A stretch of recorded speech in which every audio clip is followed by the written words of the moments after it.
яагаад тэрнийхээ төлөө залбирдаг талаараа хуваалцж байгаа хэсэг байгаа. Яагаад?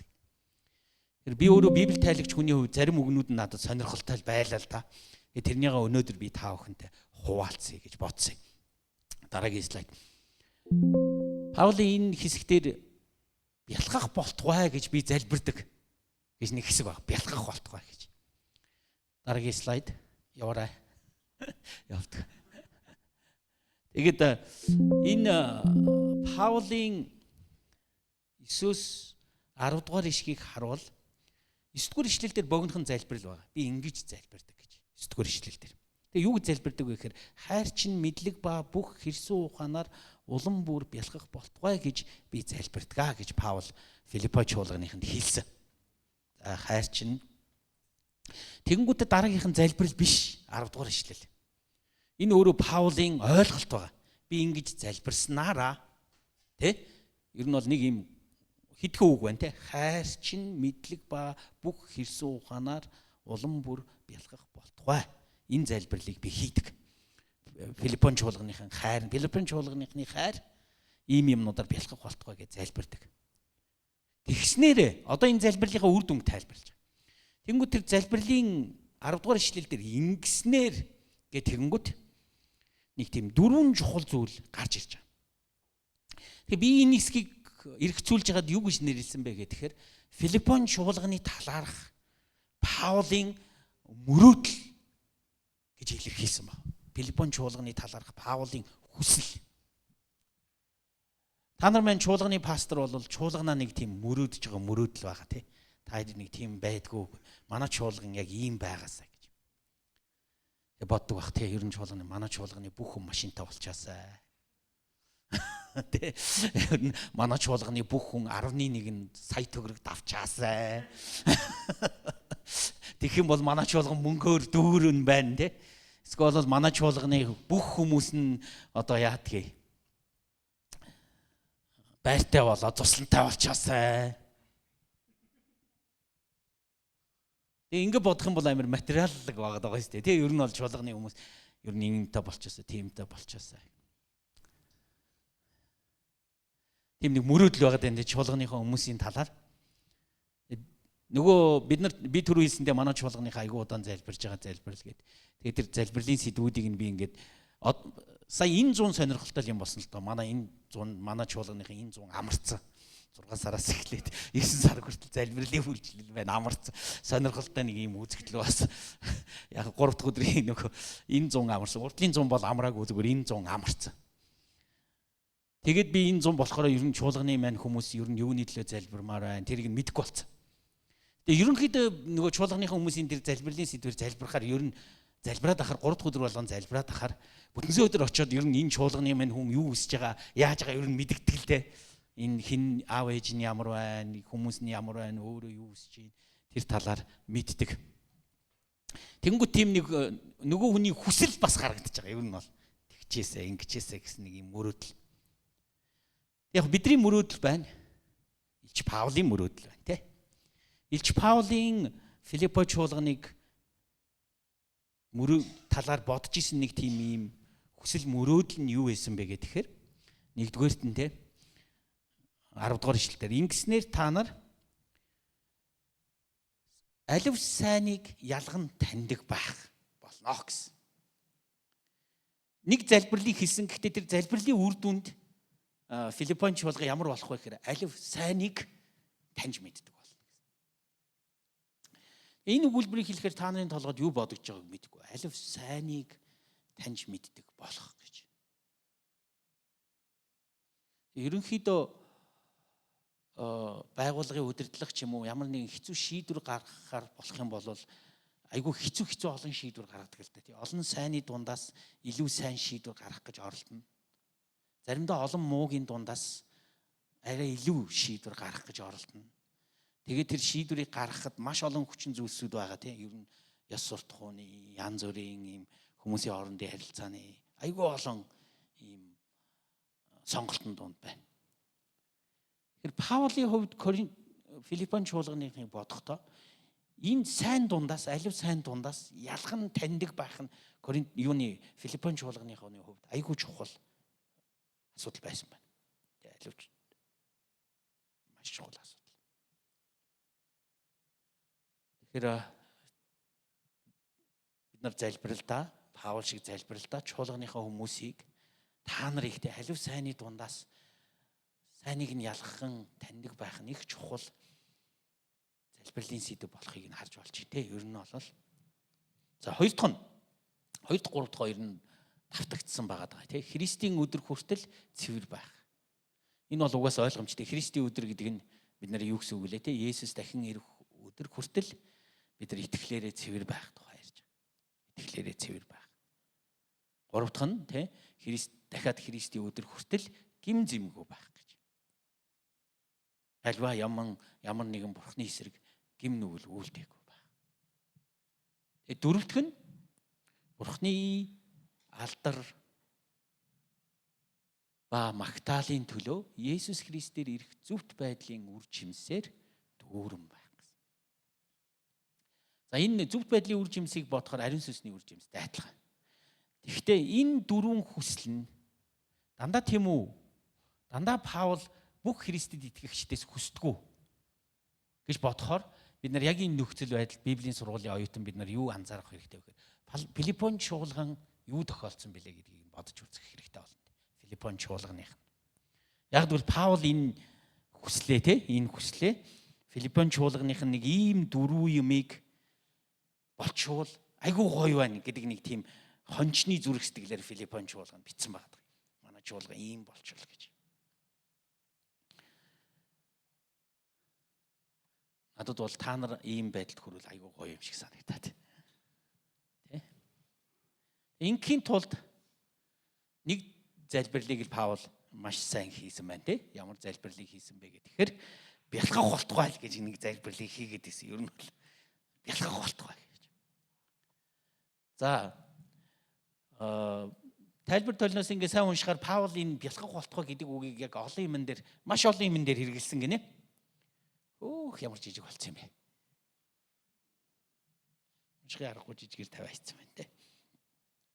За энэ дунд Паул мэдээж хэрэг Ром номон дээр нэгүслэр бялхах болтугай гэсэн. Бас Ром номон дээр найдвараар бялхах болтугай гэсэн. За дээрэс нь бас итгэл, оролдлого, босгон байгуулалт, дээрэс нь бас магтаалаар бялхах болтугай гэдэг ийм нэг зүйлсээр Христэд итгэгч нарыг бялхах болтугай гэж. Паул цагтлууд дээр маш олон сайн зүйлсүүдийг энэ Христэд итгэгчдийг нэг ийм зан чанараар бялхах болтугай гэж хэлсэн байна. Гэхдээ Филиппон чуулганыханд болохоор Паул юу гэсэн бэ? Хайраар бялхах болтугай гэж хэлсэн. Хайраар бялхах болтугай. Тэгэхээр би энэ зургийг тавьсан л да. Бид нар хайраар бие биендээ хайраар хандах биш те. Бид нар хайраар бялхах тухай энэ хэсгээр ярьж байгаа. Хайраар бялхах тухай.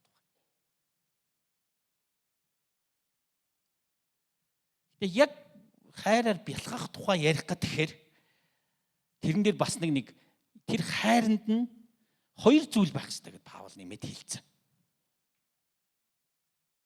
Тэр талаар тий хайр чинь мэдлэг ба бүх хэрсүү ухаанаар бялхах болтугай гэдээ хэлсэн.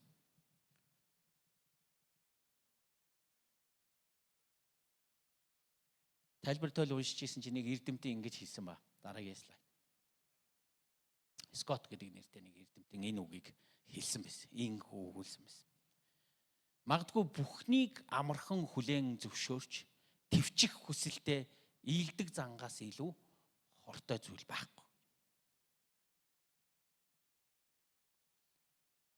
Үүнийгээ ихэвчлэн Христч сэтгэл гэж андуурдаг Христэд итгэгч нар. Хайр бол хайрлах үн цэнтэй зүйлтэй холбогдох ёстой бөгөөд ингийн тулд мэрэгэн удирдамжтай байх шаардлагатай гэж. Яг энэ хэсгийг нэг теологч ойлгоод асар ийм гүнзгий. Өөрөөр хэлбэл өөрийг нь хүчрхийлээд байгаа хүнийг хайрлаад байгаараа гэсэн үг ерөөсөө биш. Энэ хэсгийг харах юм бол та. Тэнд мэдлэг байх ёстой. Тэнд мэрэгүү ухаан байх ёстой. Заримдаа бид нар тэгж төсөөлдөг тийм. Христ мэдчин хүн гээл тэгэнгүүт бүгдийг хүлээн зөвшөөрөөл бүгдийг нь хайрлаад авах юм шиг нэг ийм ойлголт байна. Тэгэл төвчээл.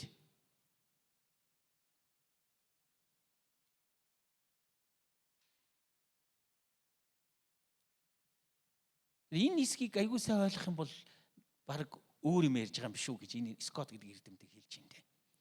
Амар гинэн хайр те юу тий. Бүхнийг амархан хүлээн зөвшөөрөд төвчих хүсэлтэй тийм нэг ийдэг занг хайртай андуураад идэг.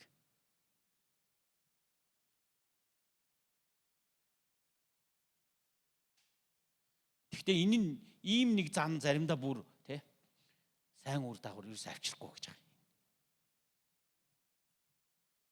Тэнгүүд яг энэ хэсгийг харахаар нэг хоёр үгийг бид нар айгүй их чухал судлах ёстой шаардлага үүснэ. Ямар хоёр үгийг? Хайрлах ёстой. Гэхдээ хайрын дотор чи энэ байх ёстой гэд Илч Паул Филиппон жуулганыхынд хэлсэн нэг хоёр үг байгаа даа. Тэр хоёр үгэн дээр амар их анхаарал би тавьж нэлээд харлаа. Дараагийн слайд. За эхний үг нь болохоор энэ хэсэг дээр 9-р ишлэл дээр хайр чинь мэдлэгээр бялхах болтугай гэж хэлсэн. Хайр чинь мэдлэгээр.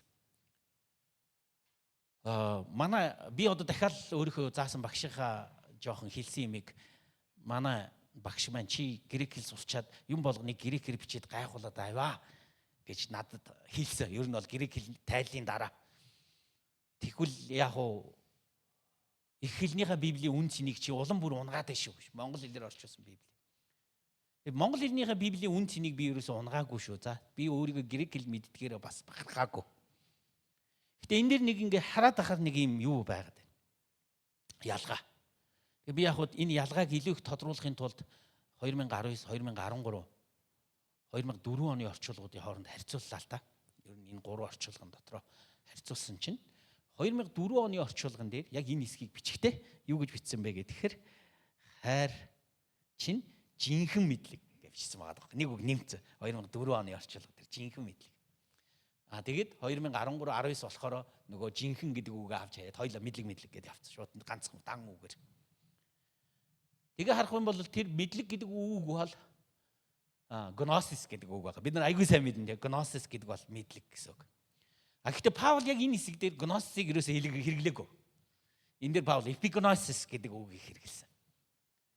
Тэнгүүд нөгөө Библи судлаач үг хайдаг хүмүүс чинь энэ хоёр үгийн ялгааг хайхад эхэлж байгаа байхгүй. Яагаад зүгээр жирийн ингээд одоо мэдлэг гэж хэлдэг бол зүгээр мэдлэг чинь дандаа нөгөө жирийн мэдлэг болчихж байгаа байхгүй. Тэнгүүд энэ урд нь эпигносис гэдэг үг чинь өөрөө мэдлэг дээр нэг юм нэмэх нэг утга байгаад байна гэсэн санааг агуулж байгаа гэсэн Библи тайлаач нарт. Тэнгүүд тэрнийг нь 2004 оны Библи яг энэ хэсгийн орчуулга дээр сууж исэн хүн бол тэрнийг нь ялгахын тулд яасан байх нь байна. Жинхэнэ мэдлэг гэдэг үг нэмсэн. Жинхэнэ мэдлэг гэж.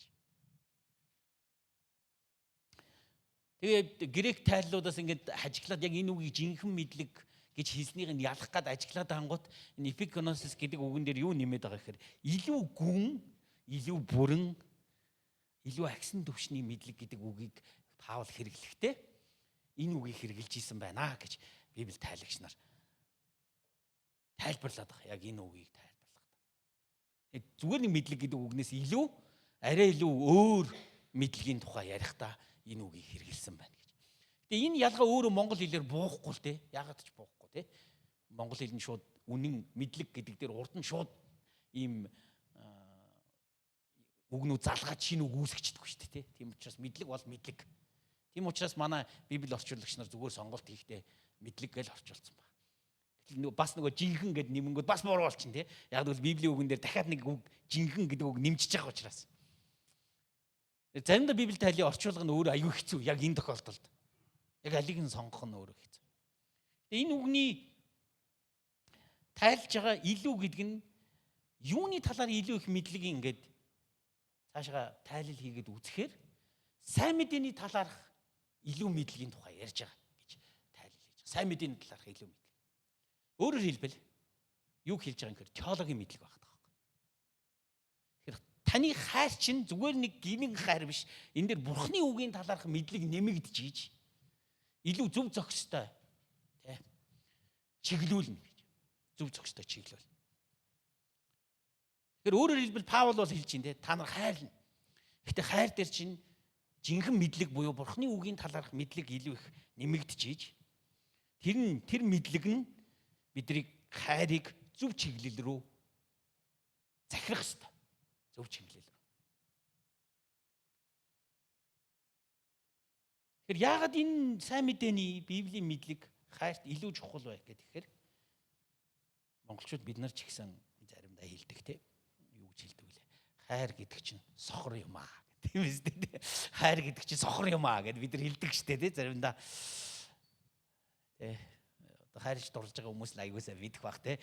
Ерөөсөө өөр муухай юм ерөөсөө харагдгаа болчдөг те. Тэгэнгүүт тэнд чинь бас нэг нэмэлт мэдлэг хэрэгтэй болоод байна гэдэг шиг. Жишээ нь бид нар хэн нэгнийг хайрлан туслах гэж оролдохдоо буруу шийдвэр гаргаж магадгүй. Бүр бид нар хэн нэгнийг хайрлахдаа хор хөнөөлж авчирч магадгүй тий. Бурхны үннийг мэдэх нь хайрыг зөв чиглэлд хөтлөж түүнийг илүү гүнзгий утга учиртай болгодог. Хэрвээ та найзаагаа хайрлж байна гэд амар дотн найзаагаа хайрлж байна гэд түүний буруу үйлдэлийг нь ялангуяа хор хөнөөлтэй зан чанаруудыг нь өөгшүүлээд авах юм бол энэ өөрөө Бурхны үнний мэдлэг байхгүй байна гэсэн. Тэгээд амар хэцүү те энэ ингээд би ингээд шууд эндрийн хараас ярихад айгүй амархан тийм биз дээ те айгүй амархан. Гэхдээ найзынхаа буруу үйлдэлтэй те эвлэрэхгүй байх тэр тохиолдолд найзаагаа яаж хайрлах вэ? Энэ өөрөө зовлонтой шийдвэр. Ер нь бол айгүй зовлонтой шийдвэр. Жижигэн юмнуудаас эхэлнэ те. Би сайн найз байхын тулд найзтайгаа ариг хуух нь зөв үү? Тэ. Би сайн найз байхын тулд найзынхаа хорон гаргаж байгаа хортой үйлдэлүүдийг нь өөгшүүлээд авах нь зөв үү? Тэгэхээр тэр нь жинхэнэ одоо энэ хайраар бялхаж байгаа үйлдэл мөн үү? Үгүй юу гэсэн ийм асуултуудад хариулнаа л гэсэн үг байна.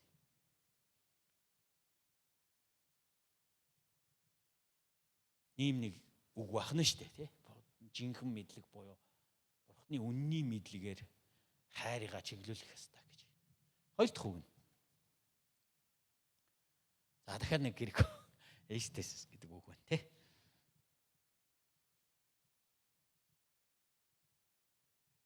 Энийг манай 2004 оны орчуулга нөгөө Библийн 2004 2013 19 хооронд харьцуулахаар өгнүүд нь өөрчлөгдөж авцсан.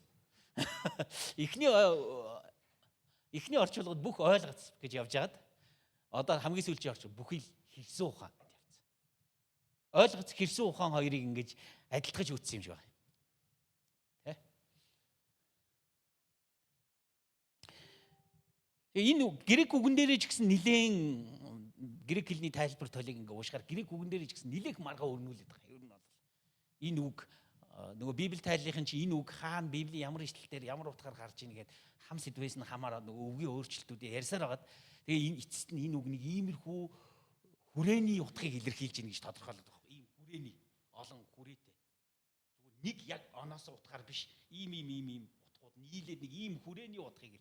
Тэгэхээр тэр дотор энэ ойлгоц хэрсэн ухаан эдрийг хүрээ ингээд нэг ийм ойлголт боловч грек үг нь өөр. Гэтэ энэ дэр нэг тийм яг ялгаж харсан юм нь энэ үг цаана ёс суртахууны утгыг тээж гинэ гэж хэлж байгаа ёс суртахууны үг. Тэр ёс суртахуун гэдэг нь юу вэ гэхээр сайн мууг ялгах чадварын тухай яригдаж байгаа. Сайн мууг ялгах чадвар.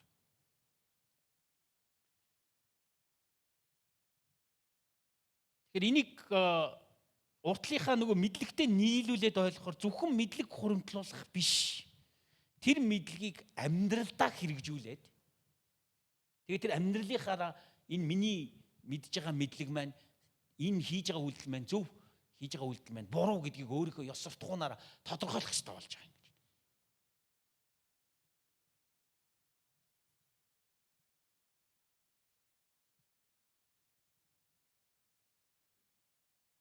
Тэр өөрөөр хэлбэл Паулийн хэлж байгаа санаа зөв бурууг ялгах чадвар нь хайрыг зөв хэлбэрт оруулдаг гэсэн утгаар ярьж байгаа. Зөв бурууг ялгах чадвар.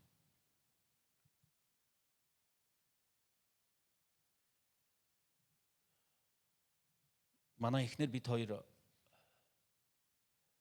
гэрлээд тэгээд бид хоёр ер нь бол Христ чөөрөм ийсэн. Хоёр талынхаа аав ээжтэй сайн мэдээг нөлөө үзүүлье гэж бид хоёр маш их залбирдаг. Тэгээд манай эхнэрийн гэр бүл ч гэсэн манай гэр бүл ч гэсэн ер нь бол архины хамааралтай аавуудтай. Тэгээд тэр аавуудаас болоод бидний амьдрал ямар сүрэлд орсон бэ гэдгийг эхнэр бид хоёулаа өөрсдийнхээ амьдралаараа туулан гарсан хүмүүс. Тэгээд бид хоёр нэг ямар асуудал болдог. Манай эхнэрд асуудал болдгийг мэдэхгүй. Би одоо өмнөөс нь төлөөлж ярьж чадахгүй л те. Надад ямар асуудал болоод байдаг вэ гэхээр цагаан сараар очихдоо барьж байгаа бэлэг. Тэгээд би ер нь бол аавыгаа юунд дуртай вэ гэдгийг аюу сайн мэдж байгаа. Тэ? Цагаан сараар юу барьж очивол баярлах вэ гэдгийг аюу сайн мэдж байгаа. Урд нь би та нарт ч гэсэн нэг удаа ярьжсэн баг. Манай гэр бүл тийм нэг Крисмсийн хоол Крисмсийн баяраар хоёр талынхаа аав ээжийг урьж хийгээд бид нар ч 2005 онд гэрэлсэн гэдэг чинь ер нь бол 20 гаруй удаа одоо Крисмсийн хоолыг энэ хотын хамгийн гоё рестораныг сонгож агаад аав ээж хоёроо хоол идвэл. Тэгээ тэрэн дээр нэмээд Крисмсийн баяраар бид хоёр цуглуулсан мөнгөөрөө хоёр талынхаа аав ээжүүдэд бэлэг авч өгдөг байхгүй. Дээр нь хоолнд оруулангаа дээр нь бэлэг өгдөг Крисмсийн баярын өдөр. Энийг тийм ч сайхан ёслол юм уу зөв мэдэхгүй та энэ маань өөрсдөө шийдэг ба. Тэгээ бид энэ юуг зүйлийг хийдэг. Тэгэд манай эхнэр хамгийн гоё бэлгийг манай аавд сонгодог байхгүй юу? Ер нь бол амар гоё дулаахан цамц. Тэ эсвэл айгүй гоё юм үнэртэй уус ч юм уу ингээд айгүй гоё бэлэг. Эхнэр битэрт амар гоё. Гэхдээ манай аав ингээд тэр бэлэг авж байгаа характерыг харахаар угаас таалагдаагүй шинжтэй өрнө. За гэл ингээд цаашин давж байваад ингэждэг байхгүй нөгөө бэлгийг авснаа нэг тийм юм болоо гэж. Тэр нь баярлж байгаа юм ерөөсөө нэг харагдахгүй юм шиг тийм байгаад байдаг ер нь. Тэгээд цагаан сараар манай аав ингээд манай төрсөн дүү христч биш л те. Монголын хооронд ингээд машин гаргадаг дүү байдаг байхгүй. Тэр болохоор бүр амар юм авчирна. Дотор нь ингээд юутай могоотой арх. Одоо юу гэдгийг эсвэл бол бүр амар англи бичгтэй виски. Тим юм авчираад цагаан сараар ингээд барь золгодог байхгүй. Бид нар чи бүгдээр ингээд ах トゥ нар уулзаж золгож ойлгож байна. Тэгээд бид хоёр бол яаж шийдсэн бэ гэхээр мөнгө мэдээж мөнгө барь золгоно. Хамгийн том мөнгөнд тэмдэгтэй барил золгоно. Хамгийн их баярлдаг юм нь манай дүүгийн өгж байгаа бэлэг. Тэрнийхээ ингээд яриа болгоол те. Надад энэ жил энийг авчирсан гэл.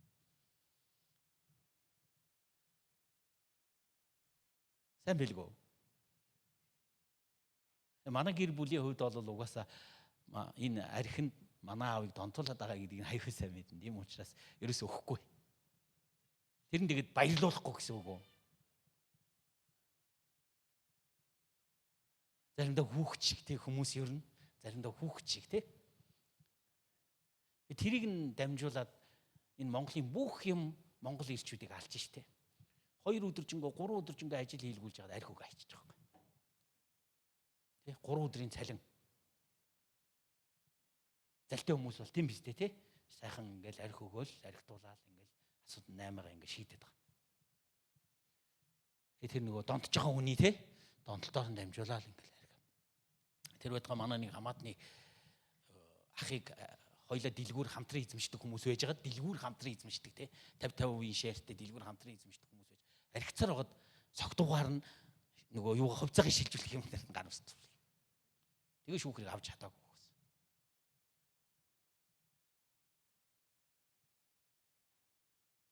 Тэр яг энэ хайр те би аавыгаа хайрлаж байгаа учраас баярлуулах гад аавда арх авч өгөх нь зөв.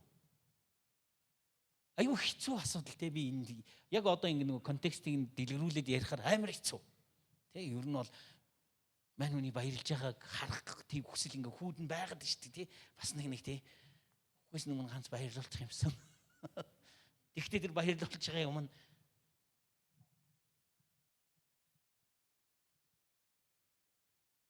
ёс суртахууны зөв үйлдэл үү гэсэн тийм нэг асуулт байна.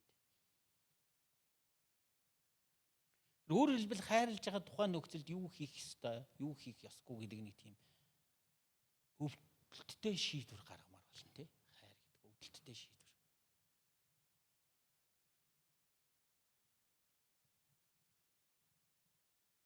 Анда бид нар өөрсдөө нэг өдөр ёс суртахууны юмгүй болсон байхад хин нэг найз маань бид нар дээр хурж ирээд зөв шийдвэр гаргаасаа гэж бид нар хүсгэл ах. Зөв буруугаа ялгаж чадахгүй тийм нөхцөл байдал доо.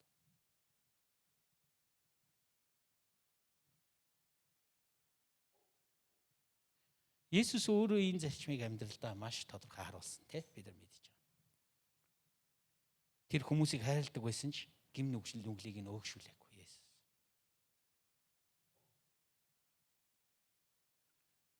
Гим нүгэл үйлдсэн эмэгтэйтэй Есүс харьцахдаа ч гэсэн тий одооноос гим нүгэл үйлдэхэ болоо л гэсэн.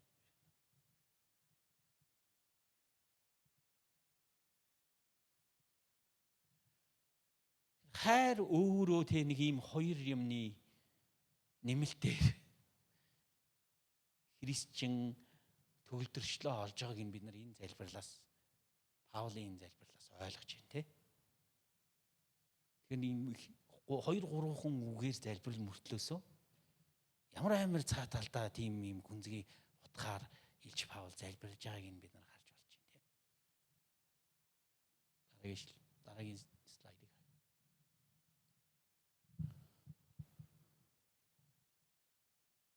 Паулийн саяны залбирлыг дийлгэх юм бол нэг ийм 3 залбирал болж байгаа юм байна гэж би ойлгож байна.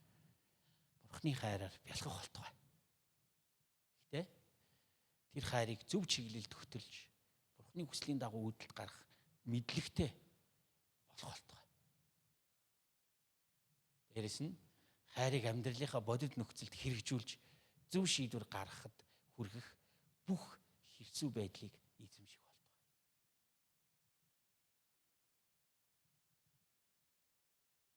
Юм болгонд хайр тэгэхээр нэг тийм юм болгоныг хайрлал гэдэг нь өөрөө бас нэг тийм зөв шийдэл бас биш байгаад байгаа юм шүү дээ хэрвээ тэгэх юм бол.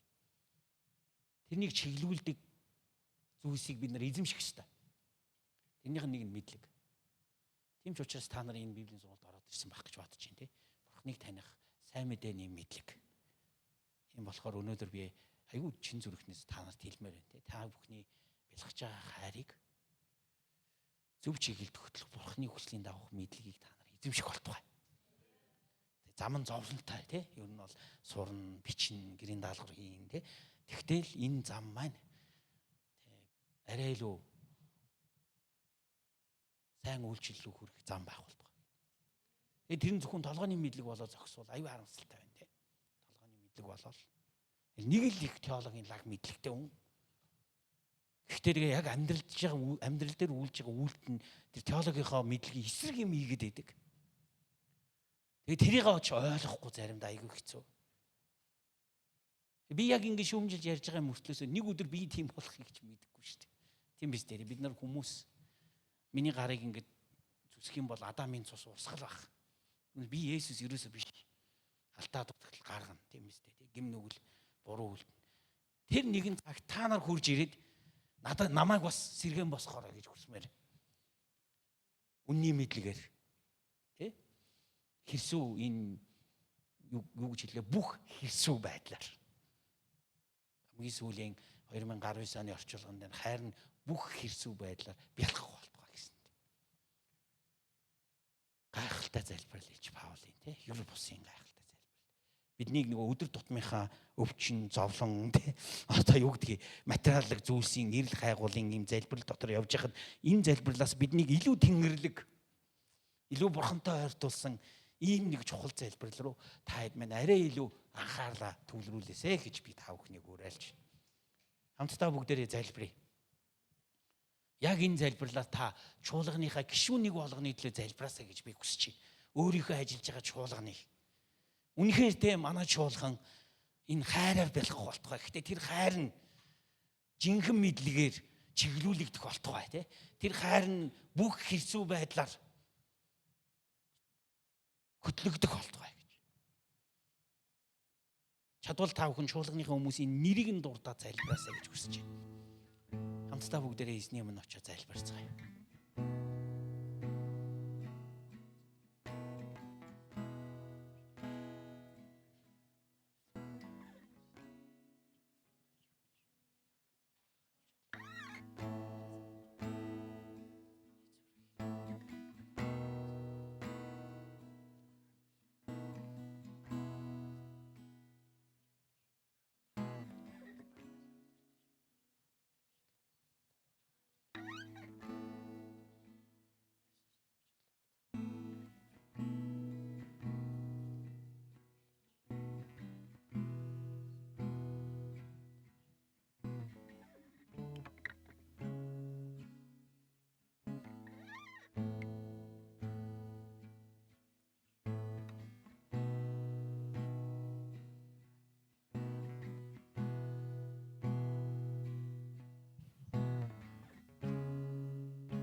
Эзэн минь ээ таньда баярлалаа.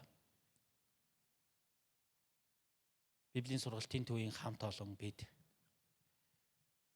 альва сайныг сонгох чадвартай байхмаар байна эзэн. Бид бас таныг ирж